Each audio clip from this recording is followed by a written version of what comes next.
Okay.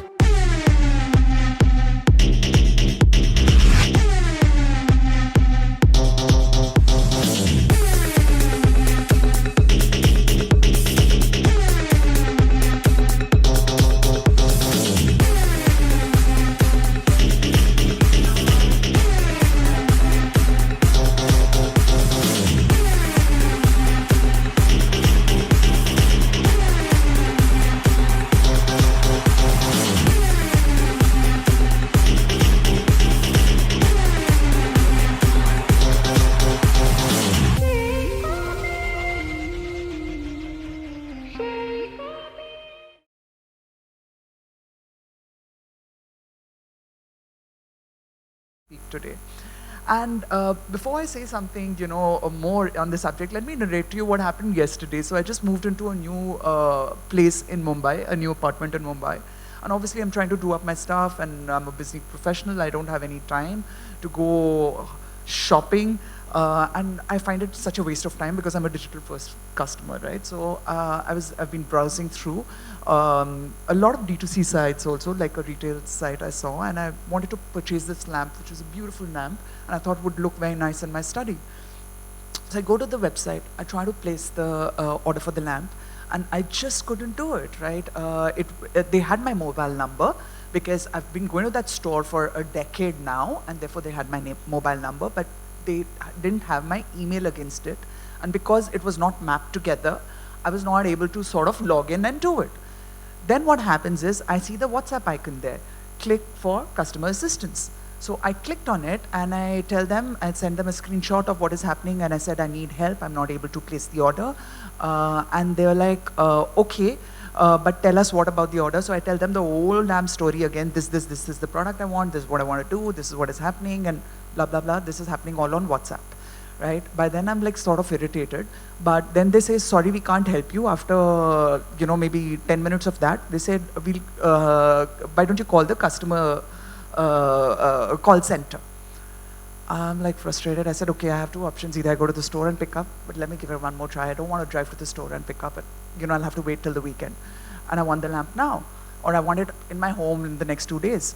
So I said, okay, let me pick up the phone, and I call them again. The same drill happened. And I was frustrated, and how, right? What do? I have access to the marketing head. I wrote to him saying that I'm frustrated. Had I been a regular customer who didn't know the marketing head, perhaps I would have taken on to social media and like really ranted. And this is the reality, which I'm sure it's not a one-off experience that I've faced. I think most of us in this room have faced experiences like that, right? Now, why does that happen? That happens because there's not unified data. Data is, there. It may be at the point of sale. It may be with the sales teams, it may be with the marketing teams, it may sit with the customer service teams, but it's not put together. And I think companies are realizing it today as more and more customers are going digital. And, like Sonia said, perhaps there's different degree at which they've moved in that direction, but is that supreme importance to them right now to be relevant and be customer-centric? Yes, I think it's top of their mind right now. There may be challenges, they may be moving at different speeds, but are they thinking about it, obsessing about it at all times? I think absolutely, because if they don't do it, then they'll be like the dinosaurs. They're not going to survive this. If they don't do it now and right here, right there. No. So that's my view. Thanks. Monaz, while we were talking yesterday, there are a lot of challenges, as Rubeena said, right? And you're working with so many clients at different journeys, life stages of their journeys. So what are the challenges, that you feel they're facing? Monaz used a great sentence yesterday. She said, oh my God, it's a stressful situation for partners and agencies that have to facilitate this journey, So let's hear from her, actually. Thanks, Sumeet. So I think just a couple of points that I want to sort of bring out in terms of the challenges. I think the biggest thing that we're seeing is that there is this madness to collect data. Lots of data. Let's get this publisher to give us data. Let's collect first party data. Hamara bhi data hai, wo bhi chalayenge. But the challenge is really that I don't think we've been able to make any wisdom out of that data. And I think that's the biggest challenge, according to me, that we as partners are facing with our clients. The other challenge is that what are we going to do with this data? What are we going to do with this single view of the consumer? Most of them, if you talk to them, the directors at the board have a very different view of what they're going to do. The marketing head has a very different view. The sales guy is least interested in what we're going to do. Sorry. The CMI team is on a different trip of what they believe it's going to happen. And the CRM guy doesn't want to share the data. So we are in a very, very different situation when we come to clients. But everybody wants this utopian single view of the consumer. I think the biggest challenge we're facing is that, like I said, zero KPIs, zero understanding of what will this single view really do for me. What is the right tech that's going to facilitate this single view? I would still say that that is like, a much lower level conversation. Yeah. The biggest and the most important piece is that who has this data? And that's, I think, becoming the #1 challenge across marketing companies. Who's sitting on this data? Is this data even talking to each other? There's a lot of disjointed data that sits. And everybody believes that they've captured lots of data. So I think some of those, then who's going to run this data? See, most often I see in marketing companies, one committee will be set up. The poor CTO will be brought in. There'll be one person from marketing. There'll be somebody from IT. There'll be some consultants sitting. And no offense, they're great guys, and we deal with them on a regular basis. And nobody really knows how and who is going to facilitate this data. The agency will be brought in at the last minute saying, Acha, now we want to increase conversion, we want to increase lead, we want to see how we can target this consumer right through the purchase journey. So all I'm trying to say is that you need the right talent and you need the right investment behind this journey of the single source of truth, so to speak. And I think those are some of broadly the challenges that most partners, most marketing, clients as well as consultants are facing. I mean, at best you can be given a framework, but finally you, put it into execution, and that's like the real test of what this single source can do for you. So yeah, those are some of the challenges. We started on this journey at Indoedge about 12 years ago. And it came with its own set of challenges, and it's very, very iterative. There is no, you don't reach that single source of truth in 6 months, 12 months, 18 months, right? It keeps evolving. And I think something that you talked about is very important. Data is not only fragmented, even if you get it all together, data has a lot of noise, right? And you need to take out that noise of data so that you can take out and derive the right insights, right? And we've seen, for example, setting up a BI unit is very, very important, right? Because just the data scientists are not interested in this. They want to do and build algorithms, right? And unless you have that one owner, like you were saying, it is very, very maddening. Maddening more so actually for the marketing department or the chief digital officer who's mandated, by the CEO or the management that you need to facilitate this whole piece, for a business decision. And we've gone through that. I think one very important piece, which is also very, very important and key, is we all want a unified view. But all these departments that are going to actually look at this data, because it has to be data coming from one source. Otherwise, generally product looks at a different source, marketing is looking at a different source, sales is looking at a different source, and the CEO is getting data maybe from the CTO or somebody else, and we're all kind of looking at the same metrics but with different data values. What is also important is, what do we want to see? And Sonia, you were kind of talking about this yesterday. What, in your experience, where do you think clients are on that? Is it easy? Do they know some views on that will help. It's not easy. It's not easy at all. I mean, just imagine getting different people with different KPIs together in a room on this, right? Very, very tricky. But I guess the one thing that unifies it all, and perhaps what I've seen as a good start point, is to look at it from the customer's point of view. What will make the customer's life easy? And it's easy to get alignment when you have a single entity around which you're having the discussion instead of my departmental KPIs or my personal KPIs. And the example that I spoke of earlier, I was working with a regional team on that, and I think that was their start point. 12, 15 different brands, even competitive brands actually, really. How do you make life easy for the customer? I am going onto one brand website, logging in, and then I'm going to the second brand website and logging in, etc. And so when they started looking at it from a customer journey, customer experience point of view, it was easy.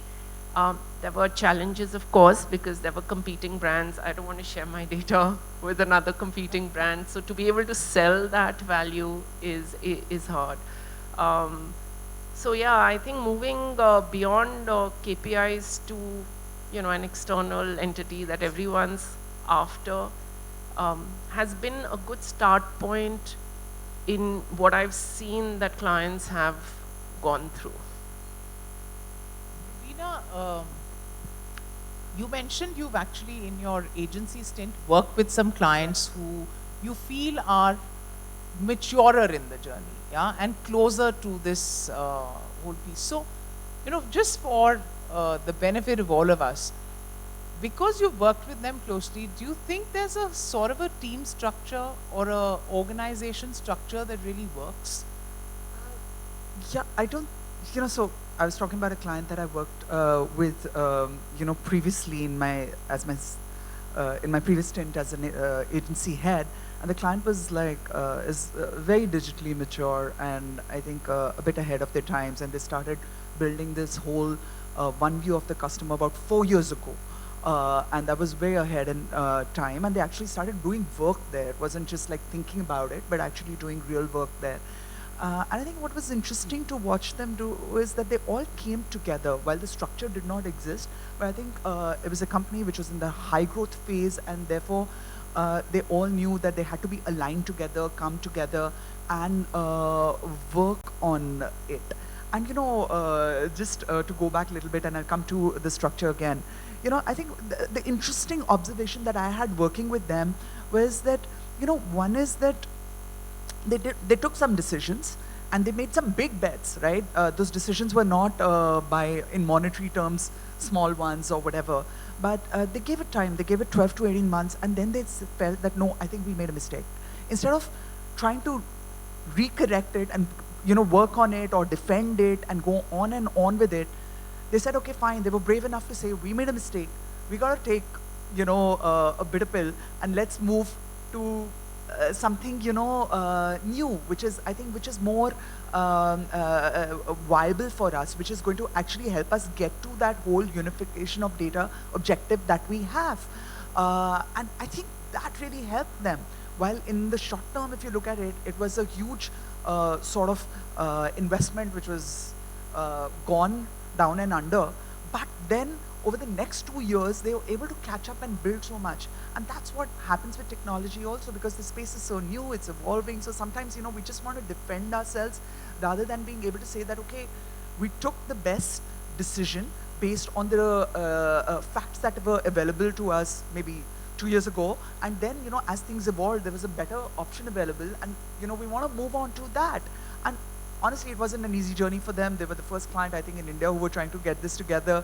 There wasn't enough talent here. Partners who they were working with did not have teams in India who could help them with it. So they had to fly the client to the US offices, offices to be able to kind of guide them through it. There were no even Asia case studies, so it was really hard for them to kind of get this together. But there are clients who are taking that. I think the one thing that really worked for them is because I think they were able to break through that siloed approach. You know, and when we sat in reviews while I was the agency with the marketing team, you know, we had the head of customer service come in that review. We also had the sales teams come in that review with us and sit together and do this. Now, this is not very easy in most companies. I understand that. In traditional businesses, like I said, this was a business which was, you know, scaling up for growth, and therefore they were all aligned on that objective, and therefore it was easy for them to sit in one room. Usually it's not. In mature companies, large traditional companies, it may not be easy because each function is so large, so big, etc. Now what happens there is a lot of legacy.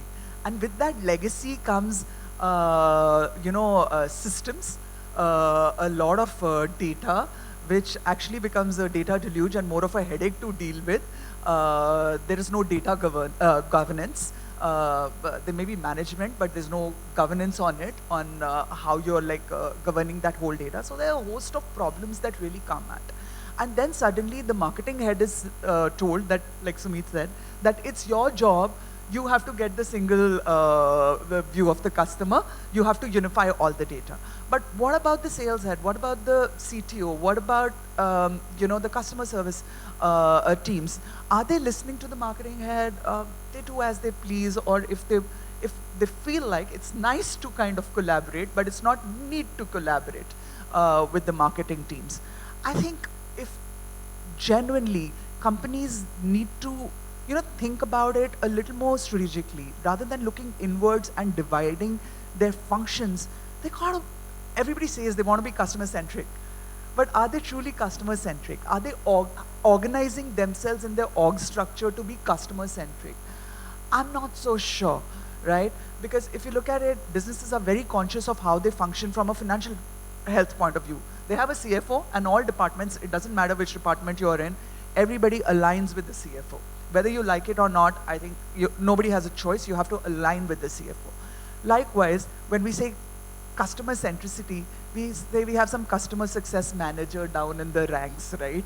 Now, who's going to align and obsess and like kind of work with that person? Do we have a sort of chief customer officer? No, we have a chief marketing officer, we have a chief technology officer, we have a chief investment officer, or information officer, or what you may call, or a bunch of CXOs. But who's obsessing about the customer and saying that, you know, it's going to flow from the top, we're all going to think about customer centricity. This person's going to, you know, kind of lay down the blueprint for us. Can be internal, external, you know, there can be different models in it. But all of us then in our functions, we will align to this and kind of collaborate and support bringing it to life. You know, I think if organizations have to truly become customer centric and, you know, getting a unified view of the customer, I think it's a journey to becoming customer centric. So they will have to reorganize themselves in time. That's my view. So first, as you said, teams and organizations and departments need to unify on what we want to see and why, right? And then comes the other bit. You know, some of my peers in the industry, when I speak to them, their biggest challenge is actually that the big 5 consultancies are given millions. They come and, you know, lay out the roadmap for this beautiful ideal world, you know, of digital transformation, of a single unified view, but they work at that level, right? Which is more strategy, macro. And they also are fortunate enough to work with actually the management and the boards, because that's where this mandate comes from. And then further down in the organization, as we've kind of discussed, there is a chief digital officer or a chief technical officer or a CMO that needs to make this happen. And there is a difference in the vision. There is a difference in time and resources invested. And I think all of you have said this, that this journey requires a lot of investment, both in terms of, I think, time, resources, and definitely financial resources. So Monaz, what's your view on this?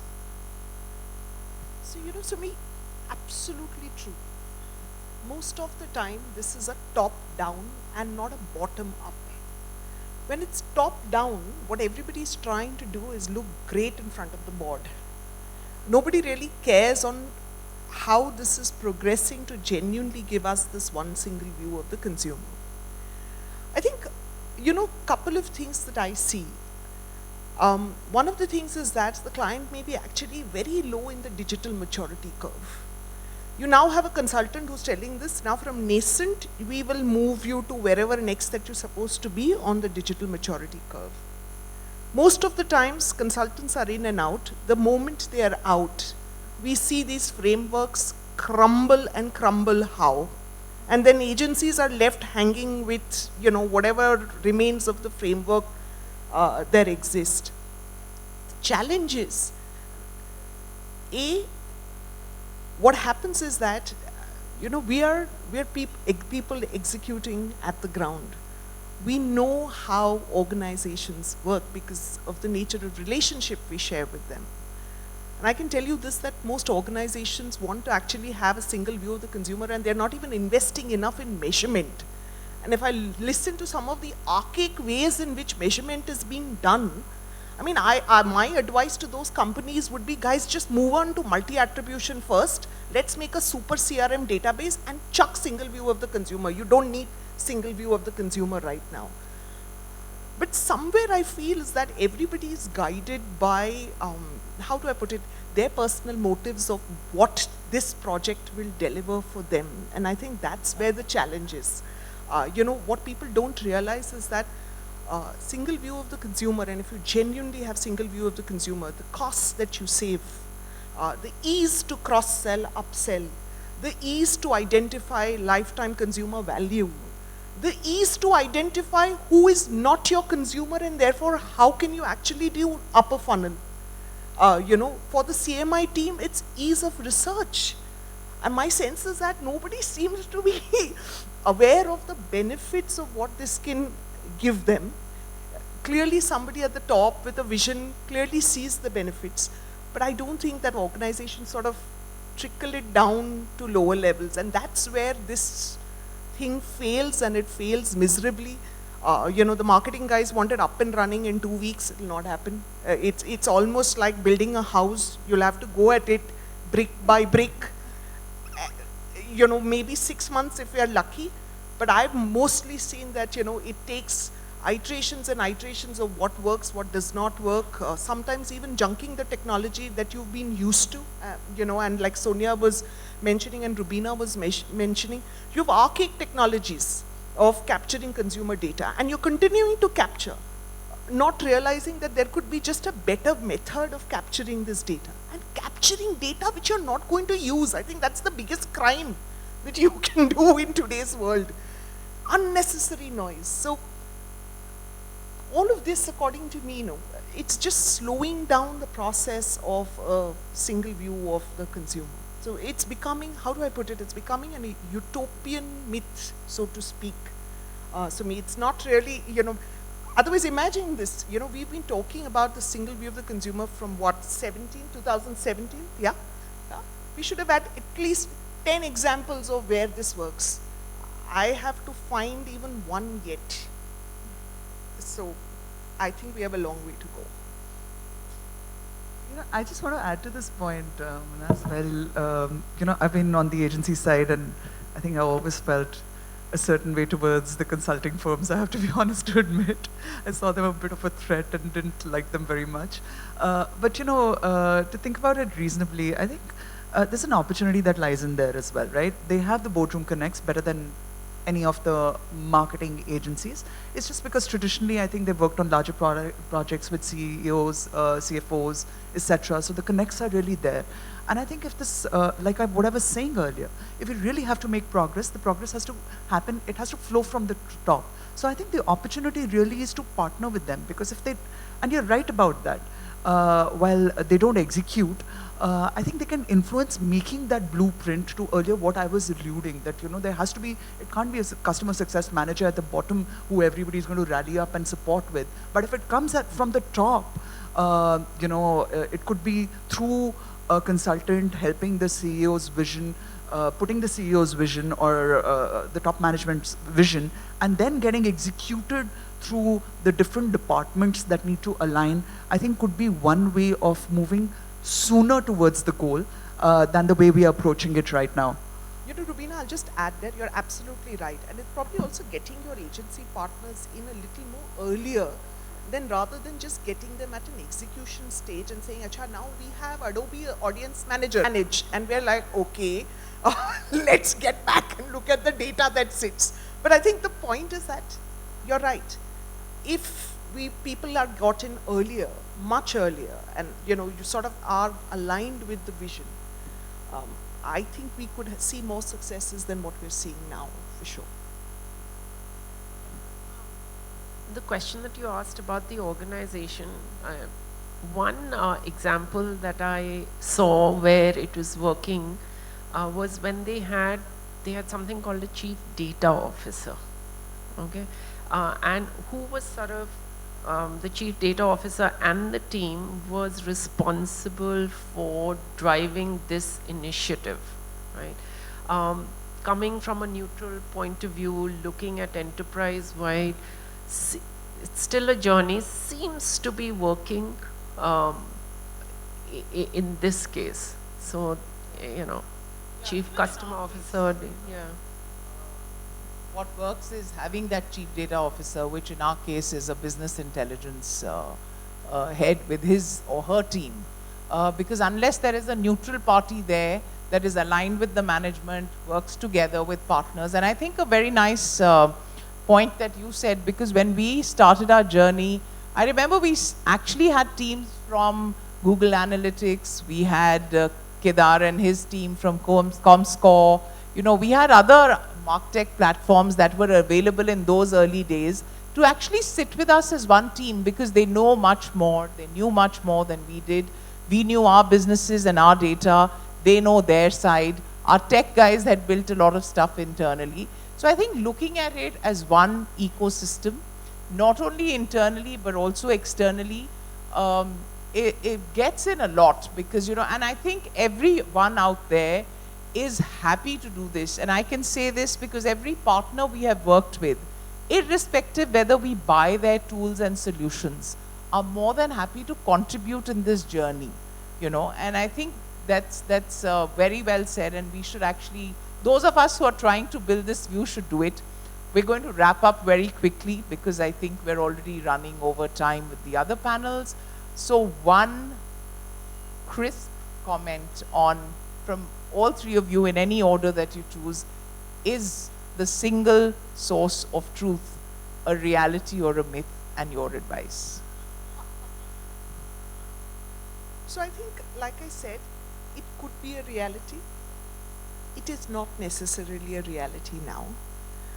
But I think the bigger point that we need to sort of address is that it just helps in faster decision making.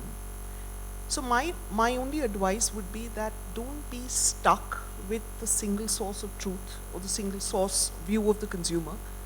Whatever helps in taking faster decisions becomes your source of the truth. And I think every company needs to sort of therefore decide for themselves whether it will work or it won't work for them. And there's no shame in admitting that it doesn't work for you because your business model may be slightly different. So yeah, that's. I think it's a reality, but it's a reality that needs to now move from concept to execution, and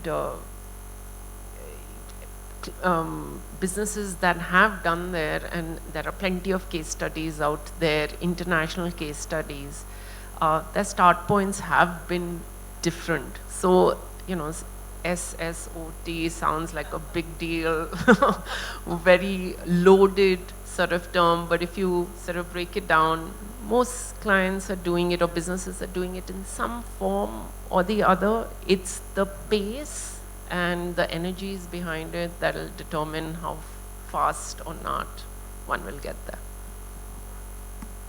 I think it's an absolute need And if it's not a reality for any business, they might as well make it the reality now, because consumers, like I started off saying earlier, are becoming impatient. They are moving at a very fast pace. So if you don't want to lose your consumers to competition, you might as well make it your reality now. Thank you so much, Monaz, Sonia, Rubeena, and the wonderful audience. This was really nice to be discussing this. And I think we're all saying, as we said, it's a reality, it's a need, as Rubeena said. We all need to wake up, we need to move in that direction. But you know, Monaz said, we need to start, and we don't need to start with SSOT. We really need to start somewhere at the bottom. You know, multi-platform, multivariate. Can we start at least unifying data in different departments together? I'm sure a lot of us in the audience are already on that journey. And we hope, you know, if you have any questions, we've got people, they're going to be here, the panelists are going to be here. We don't have times to take question on the panel, but we're all going to be around, happy to share our experiences. And best of luck to all of you on your journeys, you know, of data. Thank you so much. Thank you very much. I'm going to request our panelists to please remain on the stage, because apparently we do have time for 1 to 2 questions. If that's okay with our session moderator and our panelists? Yes, absolutely. Superb. Okay, I already see a couple of hands raised, so let's have the mic passed on, or else let me do the needful.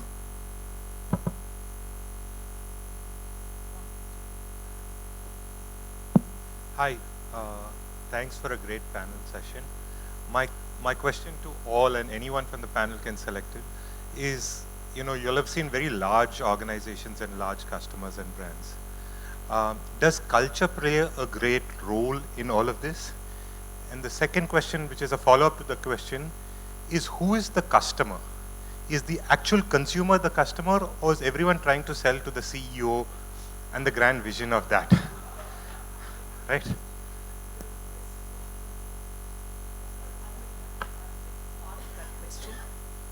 So you're right. I think culture plays a great role. And it's not just in SSOT, but in kind of adopting any best practice that is responsible for business. And yes, I think some of us are failing because we're probably not being able to see what that means for the organizational and organizational culture. So I completely agree with you. It does play a great role in putting any large technology or any large transformation, so to speak, for any organization. So, I just add on to that. We spoke about large organizations, and you alluded to that. I was in a meeting yesterday in Ahmedabad with a brand that's not yet launched in the market, with their co-founders, and they were, you know, the conversation was quite different. No legacy data, nothing, no baggage. It is sort of building everything from scratch.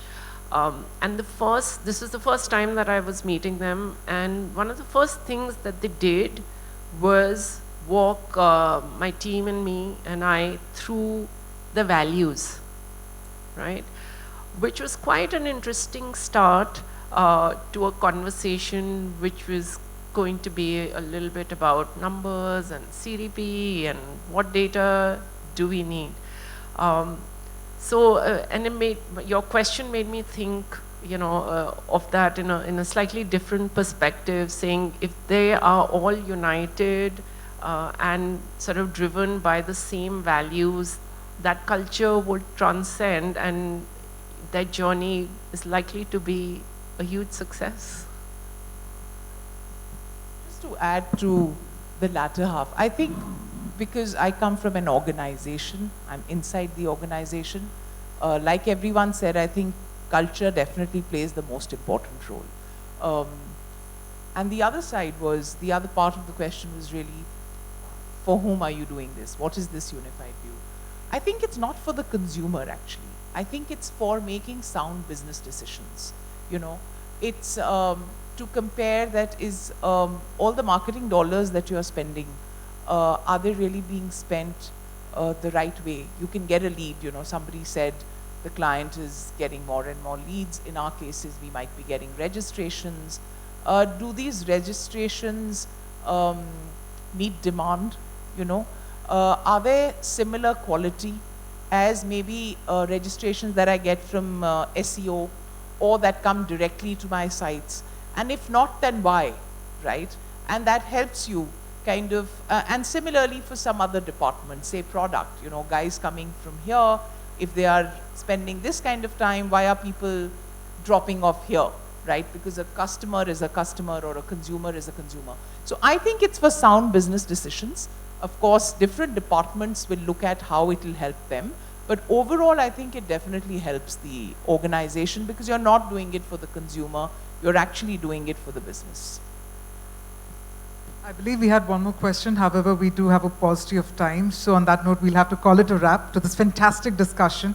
Can we have a huge round of applause one more time, ladies and gentlemen, to thank all of our stellar speakers.